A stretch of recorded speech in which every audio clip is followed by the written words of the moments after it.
Self-control is strength. Real men manage their emotions. Ladies and gentlemen, brothers and sisters, today I want to speak to you about a concept that's often misunderstood, often underestimated, and far too often ignored in conversations about strength, power, and manhood. That concept is self-control. And the truth I want to share with you is simple yet powerful. Self-control is strength. Real men manage their emotions. They don't let anger control their reactions. We live in a world that often measures a man's strength by how loud he speaks, how aggressive he reacts, or how hard he hits back. Society glorifies the fighter, the one who throws the first punch, the one who always has to win the argument. But real strength, real power, that lies in restraint. It lies in discipline. It lies in emotional control. It lies in knowing that you could lose it, but choosing not to. It lies in mastering yourself before attempting to master anything else. True strength starts within. Anyone can raise their voice. Anyone can throw a punch. Anyone can slam a door, storm out, or lash back with insults. That doesn't take strength. That takes impulse. That takes ego. But to sit in silence when someone is trying to provoke you, to breathe deeply when your blood is boiling, to walk away when your pride is daring you to stay and fight, that is strength. There's a saying, he who angers you controls you. Think about that for a moment. If someone can push your buttons and get you to act out of character, who's really in control? Them, not you. When you lose your temper, you give away your power. When you react out of anger, you let emotions drive the car. And emotions, when unchecked, often crash. A real man doesn't let temporary feelings destroy permanent relationships. He doesn't let one heated moment cost him his integrity, his peace, or his purpose. Self-control is emotional intelligence in action. We're not robots. We're not made of stone. We feel things. Anger, sadness, jealousy, frustration. There's no shame in that. The question isn't whether you feel. The question is, what do you do with what you feel? Do you let it run wild, or do you harness it, examine it, and then choose your response with wisdom? You see, there's a huge difference between reacting and responding. Reacting is automatic, it's impulsive, it's emotional. Responding, however, is thoughtful, it's deliberate, it's grounded. Real men don't just react, they respond. They take a step back and ask themselves, what's the wise move here? What's the best version of me that I can bring into this situation? Self-control is also the foundation of leadership. A man who cannot control himself cannot lead others. Whether it's in your home, your workplace, or your community, people don't follow rage, they follow calm. They follow clarity. They follow conviction that isn't shaken by emotional storms. Your woman, your children, your team, they don't need you to explode when things go wrong. They need you to be the rock in the storm. They need you to be the man who stands firm when everything else is falling apart. That doesn't mean you suppress your emotions. It means you manage them with maturity. Discipline equals freedom. It might sound ironic, but the more you master your impulses, the more freedom you experience. Freedom from regret. Freedom from guilt. Freedom from the damage that uncontrolled emotions can cause. When you're not a slave to your feelings, you can think clearly, act wisely, and make decisions that build your future instead of break it. Let me be real with you. There will be moments when everything inside you wants to snap. Someone will push you too far. Life will test your patience. You'll feel disrespected, unheard, unappreciated. And in those moments, everything in you will scream, react, defend yourself, show them who's boss. But a real man, he doesn't let pride write his script. He lets purpose lead his steps. Self-control is not weakness. It's warrior energy. We often associate warriors with brute force, but the greatest warriors are the ones who master themselves before facing the world. A man with self-control is a dangerous man, not because he's out of control, but because he has full control. He doesn't need to shout. He doesn't need to prove. His calm speaks for him. And let me say this, especially to the men listening. Vulnerability is not weakness. Expressing your emotions in healthy ways is not weakness. Asking for help, talking about your struggles, walking away from a toxic argument. These are not signs of weakness. They are signs of strength. They are signs that you are bigger than your ego, that you are not afraid to grow, that you're not controlled by outdated definitions of manhood. Build the muscle of restraint. Like any other form of strength, self-control is a muscle, and muscles grow through resistance. The more you practice restraint, when you want to lash out, when you want to argue, when you want to act on impulse, the stronger that muscle becomes. Start small. Pause before responding. Count to 10. Take a walk. Write it out instead of yelling it out. Speak life, not destruction. Over time, you'll start to notice a change, not just in how people see you, but in how you see yourself. You'll start walking taller, talking softer, living smarter. You'll realize that peace is more powerful than rage, that clarity is more impactful than noise, that the strongest man in the room is the one who could destroy it, but chooses to build instead. In conclusion, real strength isn't shown in how loud you shout or how hard you hit. It's shown in how you rise above the noise, how you hold your tongue, how you manage your emotions with honor, discipline, and respect. Self-control is strength, and the man who controls himself controls his world. So to every man listening, be that kind of man. Silence is power. Today, I want to talk about something incredibly powerful, something that often goes unnoticed in a world that never stops talking. We live in a society where noise is constant. Opinions are thrown around like confetti. Everyone seems to have something to say, and often the loudest voice gets the most attention. But I stand before you today to remind you of a truth we often overlook. Silence is power. Yes, silence. That quiet, still moment in the middle of chaos. That decision not to reply. That walk away instead of a shout back. That pause that carries more meaning than 1,000 words ever could. Sometimes, walking away or staying silent speaks louder than words. It's a sign, not of weakness, but of strength, of control, of deep wisdom. Let's begin with a simple question. Why do we speak? Most would say to communicate, to express, to be understood, but sometimes silence communicates far more than speech. Silence can reflect patience, dignity, self-respect, and restraint. In moments of conflict, silence can de-escalate a situation faster than arguing ever could. In times of misunderstanding, it gives space for both sides to think, reflect, and breathe. Think about the last time you were angry, really angry. Words might have flown out in the heat of the moment, words you later regretted. That's the cost of impulsive speech. But silence gives us time to think, time to understand the consequences of what we might say. Silence gives us control over our emotions. It allows us to respond instead of react. There's a quote by Rumi that says, "The quieter you become, the more you are able to hear." And how true that is. In silence, we listen, not just to others, but to ourselves. We hear our intuition, we process our feelings, and we reflect on our values. The noise of the world fades, and we reconnect with our core.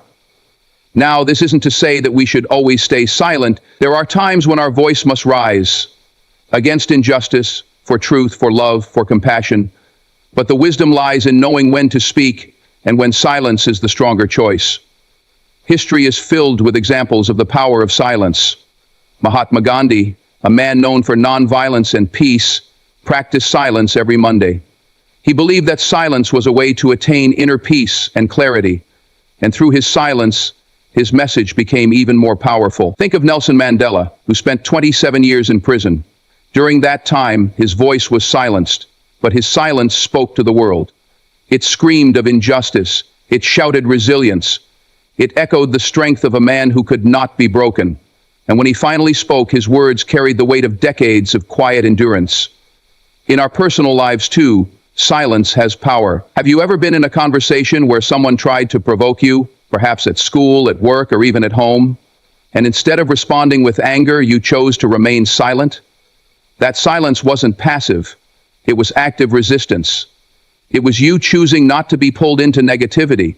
It was you preserving your energy and dignity. Walking away doesn't mean surrender. It often means maturity. It means you're choosing peace over proving a point. It means you value your mental health over temporary satisfaction. Not every battle is worth fighting. Not every opinion is worth addressing. Sometimes your silence is your loudest message. You are not worth my energy. There's a psychological side to this as well. Silence can make people uncomfortable, especially those who thrive on drama or control. When you remain silent, you don't give them what they want. You disrupt their pattern. You deny them the reaction they crave.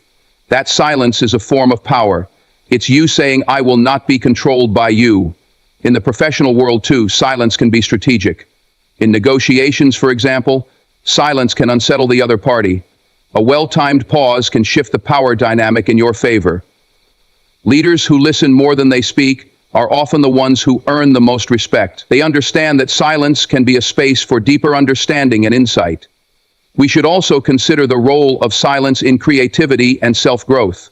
Some of the most profound ideas come from moments of stillness.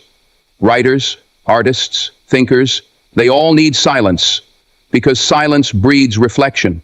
It allows ideas to bloom and thoughts to mature. In a world constantly screaming for attention, silence is a rare gift we must learn to cherish. Of course, embracing silence is not always easy. It can feel awkward, it can feel like we're doing nothing. But in truth, we're doing something powerful. We're choosing clarity over chaos. We're choosing inner strength over outer noise. So how do we practice the power of silence in our lives? First, we pause. Before responding to criticism or provocation, we take a breath. We ask ourselves, is this worth my energy? Second, we walk away when needed. Not every battle deserves our presence. Sometimes, the best way to prove your worth is to remove yourself from situations that diminish it. Third, we listen. Not just to others, but to ourselves. To our thoughts, our emotions, our instincts. That requires silence. Fourth, we protect our peace, our time, our mental well-being, our focus. Silence is a boundary, a powerful one. And lastly, we learn to be comfortable with silence. We embrace it as a part of growth, not a void to be filled. In closing, let me say this. Silence is not emptiness. It is full of meaning. It is not weakness. It is strength. It is not a lack of response. It is the strongest response, sometimes. So the next time you feel pressured to speak, ask yourself, is this the time to talk, or is this the time to be silent? Because sometimes silence says I have nothing to prove. Sometimes it says, you won't disturb my peace, and sometimes it simply says, I know who I am. Silence is not the absence of power, it is the proof of it. Confidence doesn't need validation, the power of inner security. Thank you for being here today. I want to talk about something that I believe is often misunderstood, yet incredibly powerful. Confidence. More specifically, the kind of confidence that doesn't require validation from others. The kind of quiet strength that doesn't need to raise its voice to be heard. The kind of inner security that doesn't feel the need to argue just to prove a point. Let me begin with a simple truth. A secure man doesn't argue to prove he's right. Why? Because he's not driven by ego, he's driven by clarity. He knows who he is, he knows what he stands for, and most importantly, he knows that validation from others isn't the foundation of his confidence, his self-awareness is. Now, when we talk about confidence, we often picture someone loud, bold, assertive, someone who takes the room by storm. And sure, that kind of confidence has its place. But there's another kind, the quiet kind. The kind that doesn't seek applause, the kind that doesn't need to win every argument or dominate every conversation. That is true confidence. And that is the kind of confidence that doesn't crumble when it's challenged. Let me ask you something. How many times have you seen people argue, not because they care about the truth, but because they're desperate to be right? They don't want to understand, they want to win. And when you peel back the layers, that's not strength, it's insecurity in disguise. A secure man or woman, for that matter, doesn't play that game. They can sit in a room full of disagreement and not flinch. They don't need to defend themselves against every criticism, every doubt, every raised eyebrow. Because they're not living for external approval. They're living by internal alignment. Confidence without the need for validation means that your self-worth isn't on trial every time someone disagrees with you. You can walk away from a debate without feeling defeated. You can let someone else have the last word, not because you're weak, but because you're wise enough to know it doesn't matter. There's a quote I love that says, "Don't waste your time arguing with people who are committed to misunderstanding you." And isn't that the truth? Some people don't want a conversation, they want confrontation. But when you're secure in yourself, you can choose silence without guilt. You can choose peace over proving a point, and that choice takes real strength. Now, don't confuse what I'm saying. Confidence doesn't mean you don't speak up. It doesn't mean you avoid confrontation at all costs. No, sometimes confidence means standing firm in your truth, even when it's unpopular. But the key difference is why you're doing it. Are you standing up for something you believe in, or are you standing up just to prove that you're smarter, tougher, or more right than someone else? The intention behind your actions says everything. A man rooted in true confidence doesn't chase approval. He's not shaken by disapproval. He knows his value isn't determined by how many people agree with him. Let me give you an example. Think about the great leaders in history. Those who truly changed the world. Were they the loudest in the room? Not always. Were they constantly defending their every move? No. They acted with conviction, not arrogance. They spoke with intention, not insecurity. And when challenged, they didn't always react because their actions spoke louder than their words. That's the energy of someone who is secure. That's the energy of someone who doesn't need to argue to prove their worth. And here's the beautiful part. This kind of confidence is available to all of us. It's not something you're born with, it's something you build. You build it by knowing your values. You build it by keeping your promises to yourself. You build it by learning from your failures, not being defined by them. You build it by being honest with yourself, even when it's uncomfortable. And over time, that quiet, unshakable confidence becomes your foundation. Suddenly, you're not looking over your shoulder, wondering what people think.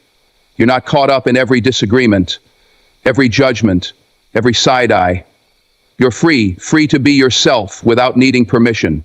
Let me say this to the men in the room. We live in a culture that often tells us we have to be aggressive to be respected, that we have to dominate to be strong. But that's a lie. Real strength is in restraint. Real power is in patience.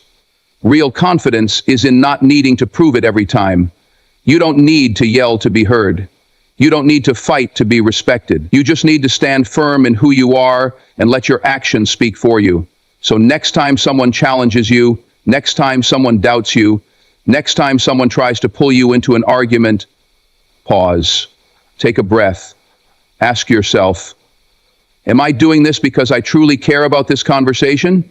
Or am I doing this to be validated? And if it's just about your ego, walk away. That's not weakness, that's growth. In closing, remember this. Confidence that needs validation isn't confidence. It's dependence. And dependence on approval will always leave you at the mercy of others. So build the kind of confidence that can stand on its own, the kind that doesn't flinch when doubted, the kind that doesn't get louder when challenged, the kind that chooses peace, clarity, and purpose over proving a point. Because when you know who you are, you don't need to prove anything. Choose battles wisely. The power of discernment in conflict. Ladies and gentlemen, thank you for being here today. I want to speak to you about something that affects every one of us, every day of our lives. It shows up at the dinner table, in the workplace, online, and even in our own thoughts. It's conflict. More specifically, I want to talk about the importance of choosing our battles wisely and recognizing that not every disagreement is worth our energy or worth the damage it might do to our relationships. Let's be honest. We live in a world that sometimes seems addicted to conflict. From arguments over politics to petty disagreements over the smallest of things, we're constantly bombarded with opportunities to pick a side, to defend our opinion, or to prove someone else wrong. And while standing up for what we believe in is important, sometimes even necessary, we often forget that peace, too, is a powerful choice. Choosing our battles isn't about weakness. It's not about giving in or staying silent when something truly matters. It's about wisdom. It's about asking ourselves, is this really worth it? What will I gain from this argument, and what might I lose? Let me tell you a story. There was once a man who worked in a high-stress job. Every day he came home tired and irritated. One evening, as he sat down to dinner with his family, his son accidentally knocked over a glass of water. The man snapped, yelling about carelessness and responsibility. The mood at the table soured instantly.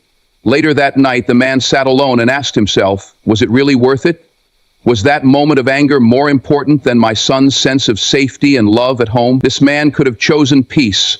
He could have chosen patience, but he chose to fight a battle that didn't need to be fought. And we've all done it. How many of us have argued with loved ones over things we can't even remember a week later?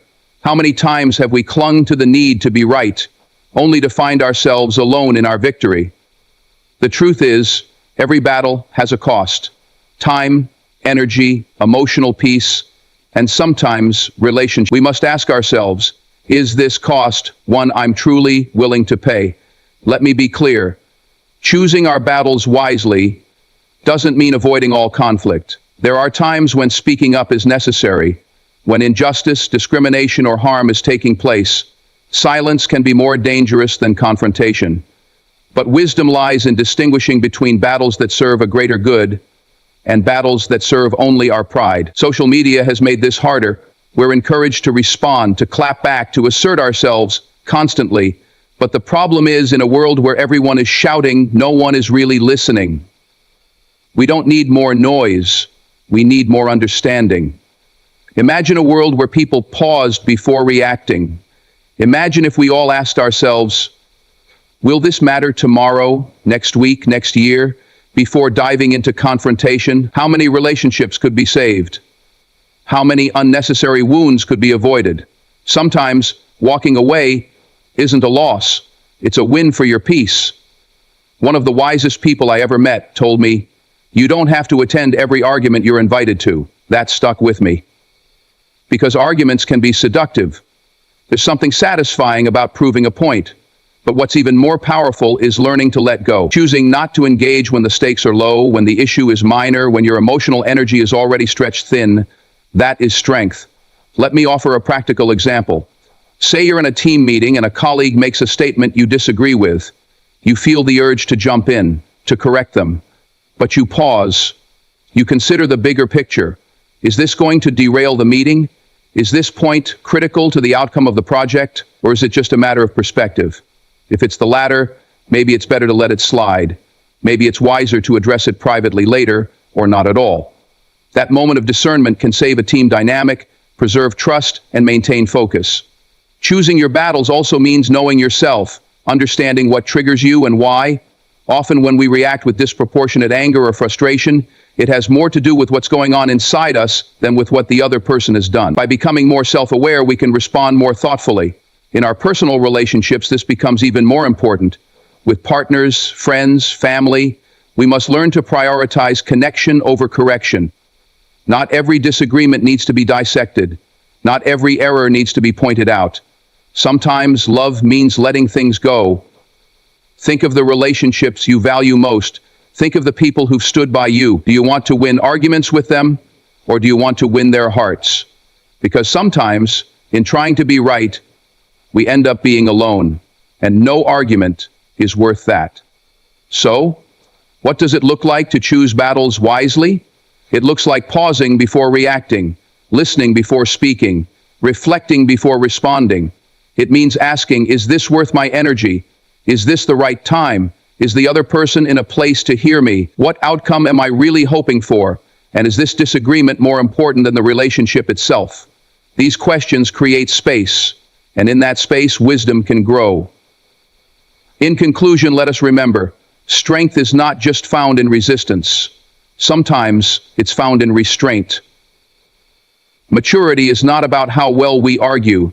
It's about how well we understand. And leadership, whether in the home, in the workplace, or in our communities, is not about conquering every disagreement, but about fostering harmony where it matters most. So the next time you feel yourself gearing up for a battle, pause, breathe, choose peace when you can, speak up when you must, and always, always choose with intention. Respected guests, fellow speakers, and friends, today I invite you to reflect on a theme that often challenges us in our daily lives, whether in our personal relationships, workplaces, or even in the silent dialogues we have with ourselves. Respect over ego. Why maintaining dignity and respect is far more valuable than being right. We live in a world where being right is glorified. Social media debates, competitive workplaces, and even family dinner tables often become arenas where we strive to assert our correctness. In doing so, we sometimes overlook something far more crucial: respect. We may win the argument, but at what cost? Relationships strained, tempers flared, egos inflated, and dignity lost. So today, I argue not for silence in the face of disagreement, but for a higher standard of engagement. One where respect triumphs over ego. Let's first understand what we mean by ego. Ego, in this context, is the part of ourselves that needs validation. It craves acknowledgement, superiority, and control. It insists, I am right, and therefore you must be wrong.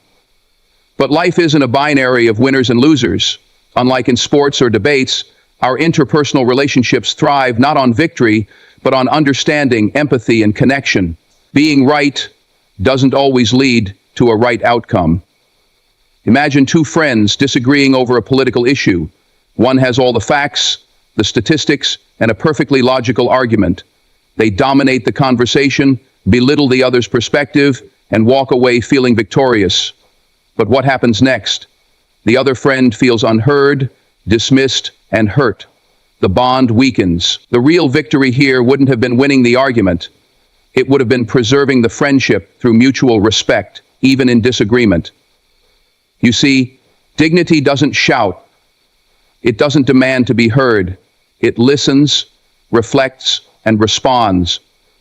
It knows that winning a battle of words isn't worth losing a person. When we put our ego aside and approach others with respect, we create an environment where ideas can flow freely, where differences become strengths, and where conflict becomes a pathway to deeper understanding, not division. Think about the leaders who have truly inspired us throughout history: Mahatma Gandhi, Nelson Mandela, Martin Luther King Jr. These were not men driven by ego. They didn't seek to overpower others with their righteousness. They sought justice, peace, and respect. Their strength was in their restraint, in their unwavering dignity in the face of conflict. They chose respect, not dominance. And through that choice, they earned not only admiration, but also profound and lasting change. Now, let's take this to a personal level. How many of us have found ourselves in an argument with a loved one where we were so sure we were right, so focused on proving our point, that we raised our voices, said things we didn't mean, and hurt someone we care about? In the heat of that moment, did being right feel good? Maybe. But in the silence that followed, did we feel proud? Or did we wish we had handled it differently? It takes strength to walk away from a fight, not out of fear, but out of wisdom. It takes maturity to say, let's agree to disagree, and still hold the other person in high regard. Respect doesn't mean we compromise our beliefs. It means we hold space for others to have theirs. Ego, on the other hand, is impatient. It doesn't want dialogue, it wants dominance. It doesn't want to understand, it wants to win. But when ego leads, empathy fades, and without empathy, we lose our humanity. In our modern world, especially with the digital tools at our fingertips, the temptation to assert our rightness is greater than ever. We can comment, tweet, and message with lightning speed, but speed does not equal wisdom. Before we hit send, what if we paused and asked ourselves, is this coming from a place of respect or from my ego? That pause can make all the difference. It can prevent a conflict, save a relationship, or simply remind us of the kind of person we want to be. Respect is not just about how we treat others, it's about how we see them. Every person we meet carries their own story, their own pain, their own battles. When we recognize that, we become more compassionate. We become better listeners. We open ourselves to learning, to growing, and to connecting in a more meaningful way. And let's not forget, choosing respect over ego is not a one-time decision. It's a daily practice. It shows up in how we talk to our colleagues, how we listen to our partners, how we react to criticism, and how we treat those who disagree with us. It's in the conversations we choose not to escalate, in the apologies we offer even when we think we were right, and in the grace we extend to others and to ourselves. Now, I'm not suggesting we never speak up, never challenge wrongs, or never stand our ground, but we must learn to do so without diminishing others. Assertiveness and respect are not mutually exclusive. We can challenge ideas without attacking people. We can disagree without disrespecting. That's the balance we must strive for. In conclusion, Let us remember that being right is fleeting, but being kind, respectful, and dignified leaves a legacy.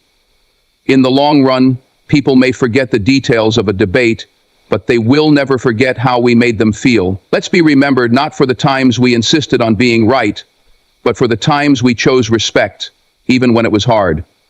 So, I leave you with this challenge. The next time you find yourself in a situation where your ego wants to take control, pause, breathe, ask yourself, what would respect do? Because the answer to that question just might be the beginning of a better connection, a stronger relationship, and a more peaceful world. Emotional maturity, seeking understanding over dominance. Thank you for being here. Today I want to talk about something that impacts every interaction we have, our emotional maturity. Specifically, I want to explore a truth that often gets overlooked in our fast-paced, competitive, and often ego-driven world. Arguing for dominance reveals insecurity, while true maturity seeks understanding, not ego wins. We live in a time where being right is often valued more than being kind. In our conversations, whether online debates, workplace meetings, or personal relationships, we've been conditioned to win arguments. We're told that dominance is power, that asserting control is a sign of strength. But let's step back and ask, is that really strength? Let's be honest. How many times have we seen someone raise their voice to silence another? How often have we felt the need to get the last word in just to feel like we've won? At the surface, that might look like confidence, but in truth, it often masks something deeper: fear, insecurity, and the absence of emotional maturity. What is emotional maturity? Emotional maturity is not about age. It's about self-awareness, empathy, patience, and the ability to regulate our emotions. It's the quiet confidence that doesn't need to shout. It's the strength that doesn't need to crush others to feel powerful. It's choosing understanding over judgment, listening over interrupting, and connection over control. At its core, emotional maturity means being grounded in who you are. When someone disagrees with you, you don't feel threatened. When someone criticizes you, you don't crumble or retaliate. You pause, you reflect, you respond with intention instead of reacting with ego.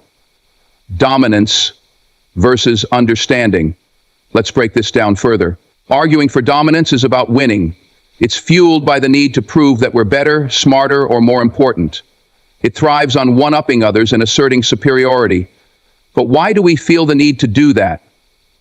Often it's because we're unsure of ourselves. Deep down, we equate being wrong with being weak, and so we fight not for truth, but for validation. On the other hand, seeking understanding is about connection. It's about genuinely wanting to know where the other person is coming from, even if we don't agree. It's about realizing that every person we meet knows something we don't. That kind of humility is a sign of emotional maturity, the role of ego. The ego loves to be right. It hates to lose. It sees conversation as combat. But maturity recognizes that relationships are not battlefields. They're bridges. And if we're always trying to win, we risk burning those bridges. Let me give you a practical example. Imagine you're having a disagreement with a friend. You believe you're right, and you're determined to prove it. You raise your voice, you interrupt, you bring up unrelated past mistakes. Sure, you might win the argument, but at what cost? Your friend feels unheard, disrespected, and emotionally distant. Now flip the script. You listen, even when you disagree. You ask questions. You explain your side calmly. You acknowledge valid points on their side. In the end, even if you don't reach full agreement, you leave with mutual respect and a stronger connection. That's emotional maturity. Conflict is not the enemy. Let's be clear. Conflict is not inherently bad. Disagreement is natural. But it's how we handle that disagreement that defines our maturity. Maturity doesn't mean avoiding tough conversations. It means navigating them with grace. Emotionally mature people don't avoid confrontation. They just don't make it a war. They know how to set boundaries without burning bridges. They know how to disagree without disrespect. They can hold space for someone else's truth without losing their own. Insecurity wears many masks. Insecurity doesn't always look like anxiety or shyness. Often it wears the mask of arrogance, control, or anger. When someone dominates a conversation, interrupts constantly, or belittles others, It's not confidence speaking, it's fear. Fear of being wrong, fear of being insignificant, fear of not being heard. True confidence, true maturity, doesn't need to dominate, it doesn't need to shout. It sits calmly in the storm, knowing that being right isn't the goal. Being real is. Why this matters so? Why does this all matter? Because how we communicate shapes our lives. The quality of our relationships, the strength of our communities, even our success in work and leadership, all hinge on emotional maturity. Leaders who argue for dominance create toxic workplaces. Partners who seek control erode trust. Friends who can't listen lose connection. But leaders who seek understanding build loyalty. Partners who communicate with empathy build intimacy. Friends who show emotional maturity become anchors in our lives. Cultivating maturity. Emotional maturity is not a switch, it's a practice. It takes intention, it takes reflection, and it takes humility. Here are a few things we can all do to grow. Pause before reacting. When emotions rise, take a breath. Ask yourself, am I responding from ego or understanding? Listen to learn, not to win. Don't just wait for your turn to speak. Really hear what the other person is saying. Own your part. If you're wrong, admit it. If you hurt someone, apologize sincerely. That's not weakness, it's strength. Stay curious, ask questions, seek to understand before you judge. Remember, everyone is fighting battles you can't see. Let go of the need to always be right. You can be right and still listen. You can disagree and still respect. Final thoughts. In the end, emotional maturity isn't about being perfect. It's about being real, being kind, and being courageous enough to put connection above competition. Arguing for dominance may offer a fleeting sense of power, but it leaves a trail of broken trust.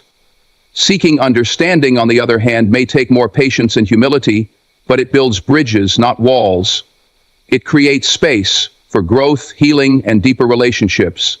So the next time you're in a disagreement, ask yourself, do I want to win this argument, or do I want to understand this person? That one question could transform not just the conversation, but your life. Thank you.